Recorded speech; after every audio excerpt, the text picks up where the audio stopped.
Hello, everyone, and welcome back to the CDL podcast. This is going to be the post-Paris edition, as you all know. I feel like this is becoming an every video occurrence recently, which I'm not complaining about at all, but I need to thank you guys again. We gained a bunch more subs off our last two back-to-back day videos last week for the pre- and post-shows of those recent events, the Minnesota and the pre-Paris show.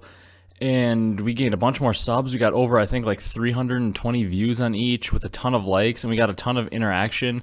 A lot of people in the comments. I really appreciated the predictions that people were giving me. I remember one commenter said he predicted New York to make a big run, which hell of a prediction from you. They really looked like they could have easily made the final. I mean, they lost a tough 3-2 series in the semifinal, and very easily could have beaten Florida and been in the final, and maybe would have had a chance to beat Faze in that final. They played Faze tough. They beat Optic. Yeah, I mean, great prediction from you. And I really love when you guys comment those. It's awesome to me. That's what I'm doing this for, is to have more interaction with more people in the COD community that I otherwise wouldn't really have a chance to interact with. I love talking Call of Duty, as you all know and can tell. And so when you guys give your comments on some of my hot takes or give your own predictions, it's really cool to see. It's kind of cool to see like some people commenting like I'm a huge Florida fan too, and like super happy they won, because that's kind of cool. Because I mean, in the past you basically have Scump and Nadeshot and Optic fans, and that was basically the only fan base. So it's kind of cool to actually see people are like spread out between the teams. We've got some people giving Florida some love, and we got some New York fans and stuff. That's really cool to see. So I'd really appreciate if we kept up the likes, and obviously subs keep going up. That'd obviously be appreciated. But I really enjoy the comments. If you guys could keep commenting your own thoughts, and if you completely disagree with one of my takes, let's get a little debate going about why you do, or if you agree, I mean, and have some extra points to offer, do that as well. Just to get some Call of Duty talking and kind of our own little community here talking about the game that we love. I love that interaction and conversation in the comments, so keep that up, please. So in this one, we're obviously going to be talking about the Paris event that just happened this past weekend. I'm recording this here on Monday, so it's fresh right after the event occurred. And we're going to start out like we always do in these episodes by going over the matches quickly. We're not going to spend like a ton of time on each match, because to me the more important stuff is the power rankings and my hot takes and my analysis of some of the teams and what's going on in the league, rather than what actually happened in each individual match, because you guys watched it, you know what happened. But obviously, before we get into that quickly, I was pretty damn off with my winner prediction. As you know, in the Paris prediction video, I was looking at the bracket and I said, Dallas, they're an easy pick. Faze, obviously an easy pick. Even Florida, a pretty easy pick to make because they're the defending champ. And then you can make like a flyer pick like a London or a New York, who have looked pretty good. And then I said, Optic have looked pretty good recently. I think I'm going to go bold and say Optic are going to win the tournament. So now, not only did Optic not win the tournament, but they won a single map. They won one map. They went 1-6 in map count, so they weren't even close. They won a third of the games you need to win one series, let alone a whole tournament. I went bold here because I thought Optic would keep improving, and I thought that they had gotten top 4 in finals appearance in the last 2 tournaments they were at. So I'm like, yeah, the talented players in that team, like I always talk about, I think they're like the most talented freaking team in the game. So I'm like, yeah, they're going to put it together this tournament. If Dashy would have had a better tournament last tournament, they might have even won it. So I'm like, yeah, he'll do that here. Dashy's a consistently good player, and they'll win. But I didn't know they had so many internal problems that have clearly gotten this bad, and the team's basically chalked completely, I guess, from what I heard. And I didn't know this before the tournament. Obviously, I would have changed my prediction if I did, in fact, know that. But, yeah, whatever. It's just a prediction. Who really cares? Went bold, and sometimes when you go bold like that, it doesn't work out.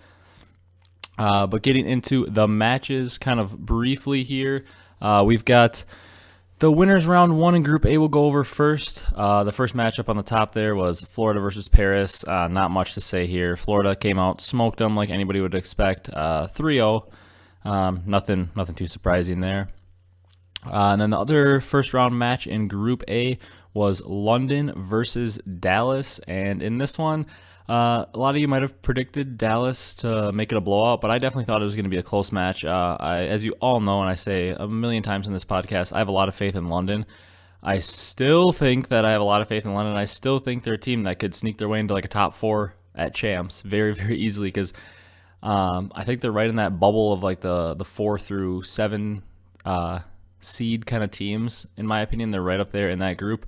I think like of the times they've lost at tournaments, like of the 12 series they've lost or something, like 8 of them are against Chicago, Atlanta, and Dallas. So I mean, obviously if you're losing to those teams, I mean, if you want to be a top team, you do have to beat them at least some of the time. But I mean, to continue losing to those teams all the time but beat everybody else you play, I mean, that means you're probably a top 4 team, because those are the top 3 teams mostly. But Dallas was able to take this one 3-2, a very close series. I actually thought London was going to win it at one point. It was like really up and down. Like there was a lot of blowouts in this series. It was 3-2, but a lot of the maps were blowouts. And I thought once it got to a game 5 that London actually had a pretty good chance to win it. But all of Wuskin's teammates kind of disappeared on him. He was the only one that really showed up for that game 5. So they were unfortunately able to lose that one. I kind of wanted to see London win. I really want to see London win a tournament, because those guys, Scraps, Wuskin, and them, they've been waiting for a tournament win forever. And then the knockout match 1 in Group A was Paris versus London. And in this one, as you can all imagine, London's able to take it 3-1. Not too much talk here. Paris gets knocked out, double bopped out of their own tournament. Not much of a shocker there. They're a team that has really struggled going from LAN to online. They were a decent LAN team, and obviously they've struggled a lot online. So they're knocked out of the tournament, winning 1 map. And then in the qualifier matches in this group, we had Florida versus Empire. I believe in my predictions, I picked Empire to win this and then Florida to go on to losers and make it out. But Florida wins this 3-1. Kind of, I think this match right here, I mean, they beat Paris 3-0. That's not really saying a whole lot. That didn't really confirm anything to me. But once I saw them kind of 3-1 stomp Dallas out into the losers section, I was like, okay, so their win last week wasn't a fluke, because their first win, when they were able to get that for the first tournament win that they got, it kind of seemed like it was a little fluky, because following that win, they got like double bopped out of the tournament without winning a series, and I think they struggled again until they were able to win another one. So it's like, I don't know if this is actually like a really good team or if they just had a fluky weekend, because they do have some talented players and they just all stepped up. But this win against Dallas to get to another semifinal and to do it by winning both series right away kind of proved, okay, it wasn't a fluke. Florida is really a top team. They're here to stay. So then Dallas gets knocked down into the knockout match 2, kind of a controversial one. Scraps had some like connection and lagging issues and getting kicked out of the game and stuff. And then there was a whole restart controversy that was all over Twitter. Unfortunately for London, they lose 3-0 here. Dallas wins. Dallas is probably the better team here anyways, but it's unfortunate to see Scraps having all those lagging issues, because, for God's sakes, I just want a match that is one legit. I don't want connection to be an issue. I don't want possible cheating to be an issue. I don't want these red boxes that are on players' screens, these bad servers, these controversial, should we restart the map or not. I just want a clean series. I want the team that deserves to win. Not saying that Dallas didn't deserve to win here. I think they are the better team and probably would win the series regardless of whatever connection issues were there.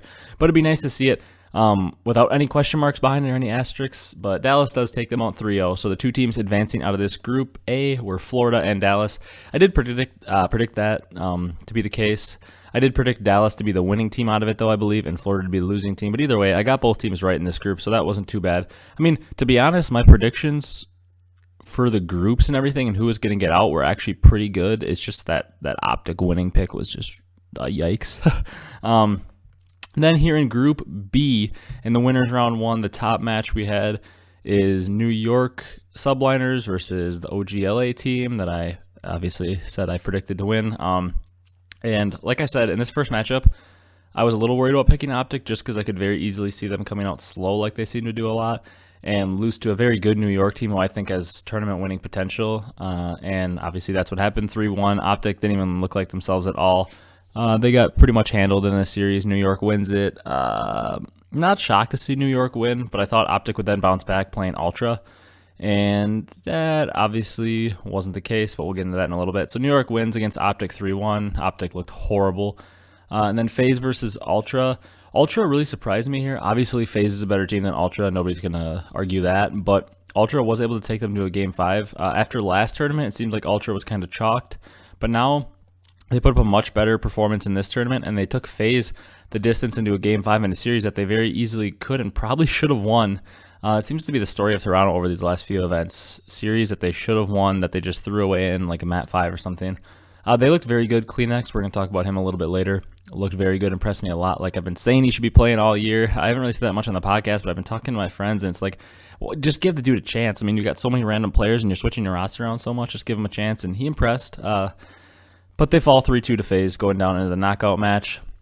So then in that first knockout match, it was OGLA versus Ultra, and the Ultra are able to take that one 3-0. Once again, Optic looks absolutely horrible. They look like they gave up. Ultra beats them 3-0. Couldn't believe it. My tournament winner was out with winning one map. And then in the qualifier match, in the winner's side, we had Faze versus New York Subliners. A really, really good series. I believe in this one, Faze reverse swept them, I think, if I'm thinking it right. I can't remember. But Faze wins 3-2. A shocker of a series because I figure Faze would win it like 3-1, 3-0, or probably 3-1. But I think New York would have a chance to get a second map. But then throughout the series, it actually looked like New York might have a chance to win it. And then, yeah, obviously they lose in that map 5. Unfortunate for them, but a strong showing to be able to take Faze to a map 5 for a team that a month and a half ago was like a laughingstock bottom tier team is pretty impressive. So then in the knockout match 2, it was Subliners versus Ultra. Subliners take them out 3-1. Unfortunate for Ultra. A good showing for them this weekend, but Subliners are truly just the better team, and they're able to take that one 3-1. So then that brings New York and Faze out of that group, which should come as a surprise to nobody. I mean, you would pick Florida and Dallas probably every time to get out of that top group. And then this bottom group, it was between, I mean, everybody picked Faze to get out, and then it was probably between New York and OGLA for your second team. I don't think anybody could have really seen OGLA chalking their team, basically, coming into this tournament. And New York is obviously a very good team, so they make it out of here. And then in the semifinals, we had the winner of Group A, the Florida Mutineers, versus the loser of Group B, the New York Subliners. And this was another fantastic series. I believe this one was a reverse sweep as well, I think. Can't fully remember, but New York, I remember, kind of threw away this series. They had an extremely good chance to win this one. They throw it away. We'll talk about them a little bit more later again, but they really impressed me. They've consistently been improving, and they've now shown for a long time that they're consistently kind of that top 4-ish team with potential to maybe show an upset. I mean, this weekend they showed a ton of upset potential. They beat an Optic team that was obviously in shambles. They took Faze to a Game 5, who you could argue is the best team in the game, and then they also took Florida to a Game 5, who you could also argue is the best team in the game, especially online. So New York has a good showing here, but Florida's able to take them out 3-2. And then in the other side, we had the winner of Group B, Atlanta Faze, versus the loser of Group A, Dallas Empire. I mean, this is what a lot of people probably had as their final matchup because they've been the two most consistent teams in the league so far. And then Florida kind of ruined that matchup. Knocked Dallas into the loser side of their bracket, so Atlanta and Dallas were having to meet up in the semifinal. This was another great match like we've been accustomed to these two teams. It went 3-2. I believe Dallas was up 2-1, and then Faze went back-to-back maps to win it. Yeah, Dallas, once again, it seems like they kind of threw away the series. Faze, the one thing that was apparent to me in this series was Faze is clearly a more talented team, gun skill-wise and just slaying-wise. It seemed like Dallas was always on the back foot slaying-wise, and we're just trying to play the game more correct. And Faze isn't a team that's going to make a ton of mistakes, it seems like.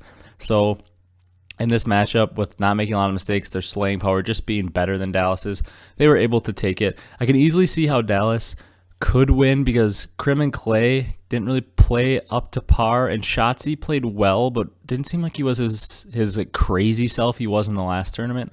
So if Shotzzy can just uptick it a little bit, Illy can kind of keep being consistent, even maybe take it up a little bit. Hook played very well if he can kind of stay the same as where he was, and then Crim and Clay can take it up to where we know they can. I feel like the slaying could be kind of more on point with Faze, and they could easily be able to beat them consistently. But it always seems to be a 5-game series recently, so I mean, when you get to a Game 5, it's not always the better team that wins. It's kind of a toss-up who has a better map, and it was Faze this time. So they win 3-2 and knock out Dallas in the semifinal. And then the match you would expect to be the best one, and you'd think you'd have the most to talk about. There's nothing to talk about here. Florida absolutely destroyed Faze. I mean, they beat them in the Dom by like 160 points. They just destroyed Faze 3-0. I wasn't shocked by this because I, going into the tournament, still had Faze as my number one team in the power rankings. I didn't want to just, after one event, call this Florida team the best and predict them to win. I predicted them to get to the semifinal and lose, I believe, but I didn't want to call them the best. But now getting into our power rankings, we'll see if I'm ready to do that in a little bit. But yeah, they take out Faze 3-0. So Florida becomes the winner in the tournament. I got 3 out of the 4 teams in the semifinal, right? Obviously, the one team I didn't have in there was New York. I had OGLA instead, and I picked them to win, which was obviously very wrong. So yeah, those are the matches. That's what happened. You guys all watched it. You knew I didn't want to go into too much detail in each one. But I want to do a quick points update too on what the CDL standings are looking like. In first, we got Faze with 230. Second, Florida now with 200. And these are all after 7 events played, so every team has an even amount of events played. And then tied for third at 190 is Huntsmen and Empire. Fifth is Rocker with 120. Sixth, the Ravens with 90. 7 is Subliners with 80, and 8 is Optic with 70, and that is where the big cutoff is, because the top 8 get to start in winners, so you really want to be in the top 8. And then 9 with 60 within striking distance of that top 8 is Legion, and then tied for 10th of the final 3 teams, Gorilla, Surge, and Ultra, all at 50. So this is really interesting because honestly, with a couple events left, between 5 to 8, I mean, Rocker are kind of safe, I think, at 120. I think they'll at least be able to stay in the 8th spot because that would require Optic to win an event just to tie them. So I think Rocker are safe in the top 8. But really, Ravens aren't safe. New York's not safe. Optic's not safe. I'd make an argument that New York and Ravens are safe because I think they're good enough that they're going to keep winning and maintain their spot.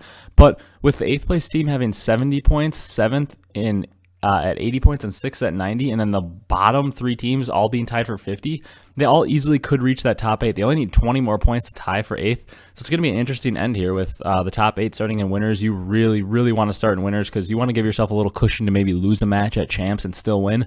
But if you're in that 9 through 12 spot, you have no cushion. Once you lose a series, you're done at champs. So it's going to be a really interesting end of the year with the teams really trying to fight for that top 8 because you never know. If you do get that 8th spot and you make the right roster change leading up to champs, or you just get a little hot or it goes back to LAN or something, you never know what could happen. So then after that points update quick, I wanted to get into an MVP segment that's kind of now become a new little segment of the post shows. We do a winning team MVP and then a losing team MVP. The losing team doesn't have to be the team that lost in the finals.